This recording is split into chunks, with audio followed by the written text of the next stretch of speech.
ನಮಸ್ತೆ. ಇಂದು ಒಂದು ಸುಂದರ ಹೂವಿನ ಬಗೆಗೆ ಮಾತನಾಡಲಿಕ್ಕೆ ಬಂದಿದ್ದೇನೆ. ಇದು ವಿಶ್ವದ ಅತ್ಯಂತ ದುಬಾರಿ ಗುಲಾಬಿ. ಈ ಒಂದು ಹೂವು ಕೊಂಡುಕೊಳ್ಳಲು ಭಾರಿ ಬೆಲೆ ತೆರಬೇಕಾಗುತ್ತೆ. ಸುಂದರ ಬದುಕನ್ನು ಅದ್ಧೂರಿಯಾಗಿ ಸಾಗಿಸಲು ಖರ್ಚಾಗುವಷ್ಟು ಹಣವನ್ನು ಈ ಒಂದು ಗುಲಾಬಿ ಕೊಂಡುಕೊಳ್ಳಲು ಕೊಡಬೇಕು. ಅದು ಯಾವ ಹೂವು ಎಂಬ ಕೌತುಕ ನಿಮ್ಮಲ್ಲಿ ಕಾಡೋದು ಸಹಜ. ಹೌದು, ಅದು ಬೇರೆ ಯಾವ ಹೂವು ಅಲ್ಲ, ಗುಲಾಬಿಗಳಲ್ಲೇ ವಿಶಿಷ್ಟವಾಗಿ ಮತ್ತು ಅದನ್ನು ಬೆಳೆಯಲು ಮಾಡುವ ಖರ್ಚು ಕೂಡ ಅಷ್ಟೇ ದುಬಾರಿ. ಹಾಗಾದರೆ ಆ ಗುಲಾಬಿ ಯಾವುದು? ಆ ಬಗ್ಗೆ ಒಂದಷ್ಟು ತಿಳಿಯೋಣ ಬನ್ನಿ. ವಿಶ್ವದಲ್ಲೇ ಅತ್ಯಂತ ಬೆಲೆ ಬಾಳುವ ಹೂವು ಯಾವುದು? ಅದರ ಬೆಲೆ ಎಷ್ಟಿರಬಹುದು? ಯಾಕೆ ಆ ಗುಲಾಬಿಗೆ ಇಷ್ಟು ಬೆಲೆ ತೆರಬೇಕು ಅಂದರೆ 15 ವರ್ಷ ಸತತ ಪರಿಶ್ರಮದಿಂದ ಸೃಷ್ಟಿಯಾದ ಗುಲಾಬಿ ಇದು ಎಂಬ ಹೆಗ್ಗಳಿಕೆಗೆ ಪಾತ್ರವಾಗಿರುವಂತಹ ಹೂವಿನ ವಿಶೇಷತೆಯನ್ನು ನಿಮ್ಮೊಂದಿಗೆ ಹಂಚಿಕೊಳ್ಳಲು ಬಯಸುವೆ. ಈ ವಿಶೇಷ ಗುಲಾಬಿಯನ್ನು ಕೊಂಡುಕೊಳ್ಳುವ ಹಣದಲ್ಲಿ ನಾವೊಂದು ಸುಂದರ ಮನೆಯನ್ನೇ ಖರೀದಿಸಬಹುದು, ಇಲ್ಲವೇ ವಜ್ರದ ಉಂಗುರ ಕೂಡ ಕೊಂಡುಕೊಳ್ಳಬಹುದು. ಅದು ಯಾವುದು ಅಂದರೆ ಜೂಲಿಯಟ್ ರೋಸ್ ಎಂದು ಕರೆಯುವ ಹೂವನ್ನು ಬೆಳೆಸುವುದು ತುಂಬ ಕಷ್ಟ. ಹಾಗಾಗಿಯೇ ಅದಕ್ಕೆ ಭಾರಿ ಬೆಲೆ ನಿಗದಿಯಾಗಿರುವಂಥದ್ದು. ಇದು ಎಲ್ಲಿಯೂ ಹೆಚ್ಚಾಗಿ ಕಂಡುಬರದೇ ಇರುವುದರ ಜೊತೆಗೆ ಬಹು ಸುಂದರವಾಗಿ ಕೂಡ ಇದೆ ಎನ್ನುವಂಥದ್ದು ಮತ್ತೊಂದು ವಿಶೇಷ.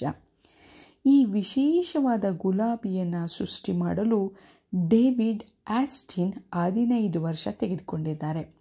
ಕ್ರಾಸ್ ಬ್ರೀಡಿಂಗ್ ಮೂಲಕ ಈ ಹೂವನ್ನು ಪಡೆಯಲು ಸಾಧ್ಯವಾಗಿದೆ. ಇದಕ್ಕೆ ಜೂಲಿಯಟ್ ರೋಸ್ ಎಂದು ಹೆಸರಿಡಲಾಗಿದೆ. ಇದರ ಸೌಂದರ್ಯ ಮತ್ತು ಇದು ಎಲ್ಲೆಡೆ ದೊರೆಯದೇ ಇರುವುದು ಕೂಡ ಈ ಹೂವಿನ ಜನಪ್ರಿಯತೆಗೆ ಕಾರಣವಾಗಿದೆ. 2006ರಲ್ಲಿ ಈ ಒಂದು ಗುಲಾಬಿ ಹೂವು 90 ಕೋಟಿ ರೂಪಾಯಿಗೆ ಮಾರಾಟವಾಗಿತ್ತು. ಆಗಲೇ ಇದನ್ನು ದುಬಾರಿ ಹೂವು ಎಂದು ಇಡೀ ವಿಶ್ವವೇ ಸಾರಿದ ದಿನ ಕೂಡ ಹೌದು. ಇದರ ಜನಪ್ರಿಯತೆಗೆ ಕಾರಣ ಅದರ ಸೌಂದರ್ಯ. ಉಳಿದ ಗುಲಾಬಿಗಳಿಗಿಂತ ಇದು ವಿಭಿನ್ನವಾದ ಪರಿಮಳವನ್ನು ಕೂಡ ಹೊಂದಿದ್ದು ಜೂಲಿಯಟ್ ರೋಸನ್ನು ಮೀರಿಸುವ ಹೂವು ಕಂಡುಬಂದಿಲ್ಲ. ಇದರ ಮತ್ತೊಂದು ವಿಶೇಷವೆಂದರೆ ಇದು ಸುಮಾರು 3 ವರ್ಷಗಳ ಕಾಲ ತನ್ನ ತಾಜಾತನವನ್ನು, ಸೌಂದರ್ಯವನ್ನು ಸೆಳೆಯುವ ನೋಟ ಕಡಿಮೆಯಾಗದೇ ಇರುವುದು. ಬೇರೆ ಗುಲಾಬಿಗಳಂತೆ ಈ ಹೂವು ಬೇಗ ಬಾಡದೆ ಹೆಚ್ಚು ಕಾಲ ಉಳಿಯುವಂಥದ್ದು.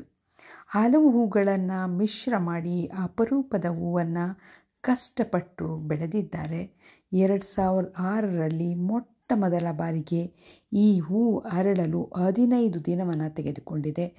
ಇದರ ಬೆಲೆ ಹೆಚ್ಚಾಗಲು ಕಾರಣ ಇದನ್ನು ಅಷ್ಟು ಸುಲಭವಾಗಿ ಬೆಳೆಯಲಾಗದು. ಹಾಗೆಯೇ ಇದರ ಪರಿಮಳ ಸುಗಂಧ ದ್ರವ್ಯದಂತೆ ಪರಿಮಳ ಭರಿತವಾಗಿರುವಂಥದ್ದನ್ನು ಕೂಡ ಕಾಣಬಹುದು.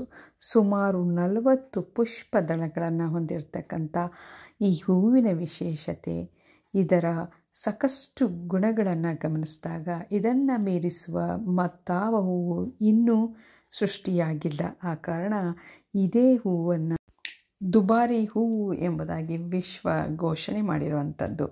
ಇದಾಗಿತ್ತು ಇಂದಿನ ವಿಶೇಷ. ಮತ್ತಷ್ಟು ಉತ್ತಮ ಮಾಹಿತಿಯ ಹೊತ್ತು ತರುವೆ ನಿಮಗಾಗಿ. ವಂದನೆಗಳು.